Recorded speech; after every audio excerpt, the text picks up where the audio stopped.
दोस्तों, आप किसी कंपटीशन की तैयारी कर रहे हैं या जीके याद करना चाहते हैं, भूगोल, इतिहास, तो मेरे चैनल को सब्सक्राइब करें। चलिए मैं आज आपको भूगोल के 25 प्रश्न लेकर के आया हूँ। पहला प्रश्न है, व्यापारिक रूप से मत्स्य पालन का व्यवसाय किस नाम से जाना जाता है? उसका नंबर है पिसीकल्चर। क्या है? पिसीकल्चर, यानी जो है इसका पिसीकल्चर नाम से जाना जाता है। यानी व्यापारिक रूप से मत्स्य पालन का व्यवसाय पिसीकल्चर के नाम से जाता जाता है।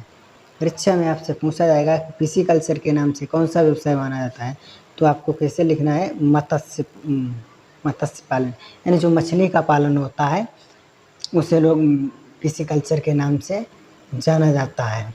उसके बाद क्वेश्चन नंबर 2 है, मारीकल्चर किसका उत्पादन किया जाता है? यानी जो मारीकल्चर है, जीव समुद्री, यानी जीव में समुद्री का उत्पादन, समुद्रों में जीव का उत्पादन करने वाले को हम मारीकल्चर के नाम से जाना जाता है। किसके नाम से जाना जाता है? मारीकल्चर के नाम से। उसके बाद क्वेश्चन नंबर 3 है, सैलीबीज सागर कहाँ स्थित है? अंटार्कटिका महासागर में। यानी जो सैलीबीज सागर है वो अंटार्कटिका महासागर में स्थित है। उसे जानवरों, वनस्पतियों, इसके बाद क्या है, जानवरों, वनस्पतियों एवं सूक्ष्म जीवों को आवेशक किस प्रकार की चट्टानों में पाया जाता है? इसके बाद अवसादी, यानी अवसादी में पाया जाता है। यानी जानवरों और वनस्पति सूक्ष्म जीवों का अवशेष किस चट्टान में पाया जाता है? अवसादी जो चट्टान है उसमें पाया जाता है। उसके बाद प्रश्न नंबर अगला है 5, कौन सा बादल अत्यधिक तीव्र वर्षा के लिए उत्तरदायी है? वर्षा स्तरी, यानी जो वर्षा स्तरी जो बादल है वो अत्यधिक वर्षा करता है। उसके बाद प्रश्न नंबर 6 है कि भारत में निम्न में से किस राज्य में सर्वाधिक ग्राम साक्षरता पाई जाती है? गोवा, यानी जो हमारा गोवा राज्य है उसमें ग्रामीण लोग, यानी गांव में रहने वाले भी लोग सबसे ज़्यादा साक्षर हैं, यानी सबसे ज़्यादा पढ़े लिखे हैं। उसके बाद प्रश्न नंबर अगला है, क्वेश्चन नंबर 7 है, किस मिट्टी को हम सिंचाई की आवश्यकता होती है? यानी किस मिट्टी को सिंचाई की कम से कम आवश्यकता है? इसके काली मिट्टी।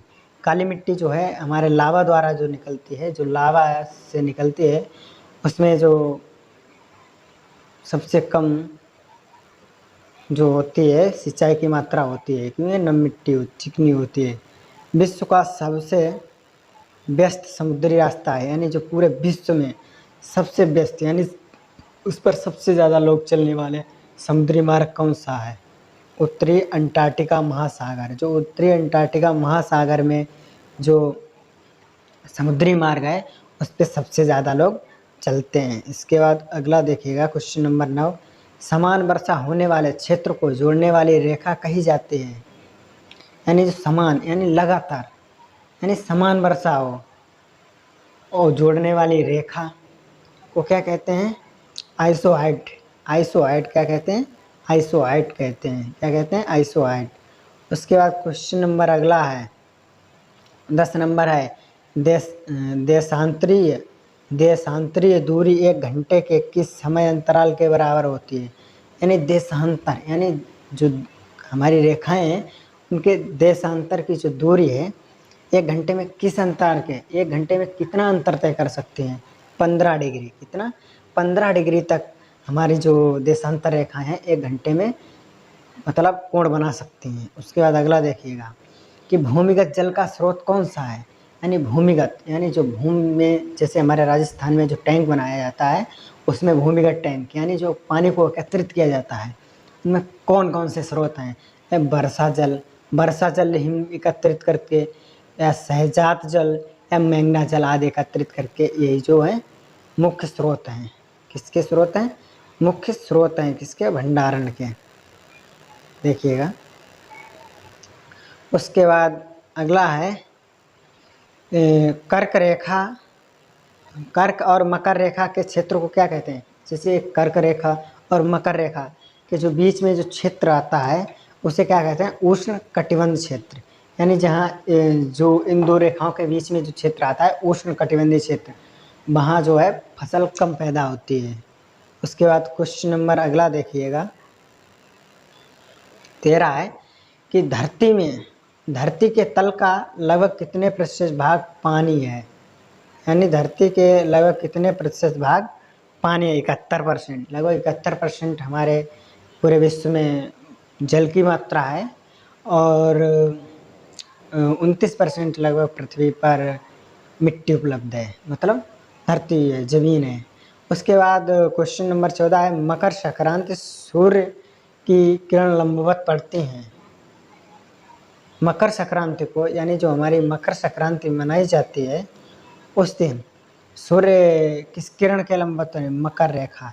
यानी मकर रेखा के लंबवत जो हमारी किरणें जब पड़ती हैं तब मकर संक्रांति मनाते हैं। सूर्य की किरणें जो हैं वो मकर रेखा के लंबवत पड़ती हैं, इस तभी हम मकर संक्रांति मनाते हैं। उसके बाद अगला प्रश्न 15 नंबर है कौन सा खनिज पृथ्वी की परपटी के प्रचुर मात्रा में मिलता है। परपटी यानी भूपटरीय जो भाग में सबसे ज़्यादा मात्रा में मिलता है, मतलब प्रचुर सबसे मात्रा। सिलिका, जो हमारा सिलिका होता है जो भूपटरी के सबसे अधिक मात्रा में मिलता है। उसके बाद क्वेश्चन नंबर 16 है कि भारत के समस्त स्थल भाग का कितने प्रतिशत जलोढ़ मृदा पाई जाती है। 24%, लगभग 24% हमारे भारत में जलोढ़ मृदा पाई जाती है। उसके बाद क्वेश्चन नंबर 17 है कि जलोढ़ मिट्टी में जब बालू के कण और चिक्का मिट्टी की मात्रा लगभग बराबर होती है तो उससे क्या नाम दिया जाता है। दोमट, यानी दोमट मिट्टी। जैसे कि जलोढ़ मृदा और उसमें कण बालू यानी जलोढ़ मृदा अत्यधिक चिकनी मिट्टी, जो अत्यधिक आपने देखा होगा, जो अत्यधिक नदियाँ से बहाव करके आती हैं, वहाँ से पोड़ी जो मिट्टी चिकनी होती है और उसमें बालू के कण जो मिल जाते हैं उसे को हम जलोढ़ मृदा दोमट मिट्टी कहते हैं। उसके बाद कौन सी मिट्टी प्रायः भारत में अधिकतर क्षेत्र में विस्तृत है। काली मिट्टी, जो काली मिट्टी है वो भारत के अत्यधिक क्षेत्रों में पाई जाती है। ये जो काली मिट्टी है ये लावा द्वारा निकलती है। उसके बाद क्वेश्चन नंबर 17 है कपास की खेती के लिए सर्वोत्तम मिट्टी है काली मृदा। यानी जो काली मृदा है, ये देखिएगा, काली मृदा जो है वो कपास के लिए अत्यधिक उपयोगी है, क्योंकि इसमें ये अत्यधिक चिकनी होती है, इसमें पानी यानी सिंचाई की आवश्यकता बहुत कम होती है। उसके बाद लावा के प्रभाव से किस मिट्टी का निर्माण होता है। काली मिट्टी, हमने आपको पहले बताई थी, जो काली मिट्टी है वो लावा के प्रभाव से होती है। जैसे लावा जो निकलता है उसमें जो लावा में जो कुछ निकलता है उससे जो उत्पन्न होती है कुछ समय बाद उसमें पानी वर्ष के जो मिट्टी में उत्पन्न होती है वो काली मृदा है। उसके बाद क्वेश्चन नंबर अगला देखिएगा। उसके बाद क्वेश्चन नंबर 21 देखिए गंगा एवं ब्रह्मपुत्र की संयुक्त जलधारा किस नाम से जानी जाती है। यानी जो हमारी नदियां हैं एक गंगा है और इसके ब्रह्मपुत्र जो संयुक्त जलधारा, यानी जब धाराएं एकत्रित होती हैं तो उन्हें किस नाम से जाने जाते हैं। मेघना, यानी जो मेघना, जब दोनों धाराएं एकत्रित होते हैं जहाँ पर संगम होती हैं उन्हें मेघना कहते हैं। क्या कहते हैं? मेघना कहते हैं। उसके बाद क्वेश्चन नंबर 22 है भारत की सबसे अधिक नैगम्य दो नदियां हैं गंगा और ब्रह्मपुत्र। गंगा और जो ब्रह्मपुत्र हैं जो हमारी कैसी नदियां हैं, नैगम्य नदियां हैं। उसके क्वेश्चन नंबर 23 देखिए पाल घाट दर्रा निम्नलिखित में से किन दो राज्यों को जोड़ता है। पाल घाट दर्रा जो है ये जो पुल है जो पाल घाट दर्रा निम्न में से किस दो राज्यों को जोड़ता है। नंबर 1 हो गया आपका केरल और नंबर 2 तमिलनाडु। यानी आपका नंबर 1 केरल हो गया और नंबर 2 तमिलनाडु, इन दो राज्यों को जोड़ता है। उसका तुजू दर्रा भारत को किस देश से जोड़ता है। म्यार। कौन से? म्यार। नंबर 1 आपका क्या हो जाएगा? म्यार। जो म्यार, तो जो दर्रा भारत को जो है म्यार से जोड़ता है। ठीक है। उसके बाद क्वेश्चन नंबर 25 देखिए, नदियों में से भारत में किस पर सबसे लंबा सेतु है? गंगा नदी पर।